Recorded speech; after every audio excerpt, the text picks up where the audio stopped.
Wali Kota Solo Gibran Rakabuming Raka menegaskan bahwa sang ayah, yakni Presiden Joko Widodo, tidak akan maju sebagai calon wakil presiden 2024. Hal tersebut menyusul adanya wacana Presiden Jokowi bisa maju sebagai cawapres seusai menjadi Presiden Indonesia selama 2 periode. Untuk laporan selengkapnya akan disampaikan langsung oleh wartawan Tribun Solo, Tara Wahyu yang kini sudah terhubung bersama kami. Silahkan rekan Tara. Baik, selamat siang rekan dan selamat siang Tribuners.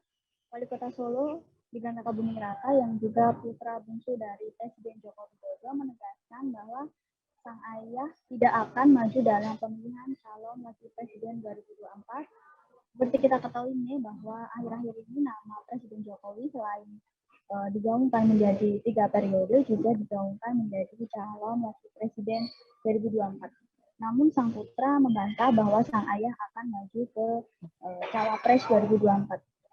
Gibran mengaku selain menegaskan hal tersebut, Gibran juga menolak adanya sang ayah juga harus maju ke cawapres 2024. Selain itu, menurutnya tidak pernah ada pembicaraan dengan sang ayah Presiden Joko Widodo terkait adanya Presiden Jokowi akan maju ke calon presiden 2024 maupun ke calon wakil presiden 2024. Gibran pun mengatakan bahwa setelah 2 periode ini, sang ayah Joko Widodo akan istirahat sejenak dari perpolitikan atau dari kepemimpinannya di Indonesia. Seperti itu rekan. Baik, terima kasih rekan Tara atas laporan Anda dan Tribuners wartawan kami juga telah menghimpun wawancara dengan Wali Kota Solo. Berikut tayangannya untuk Anda. Itu kan sempat menggaung lagi, enggak salah sing gaung. Tapi sempat ada obrolannya ini.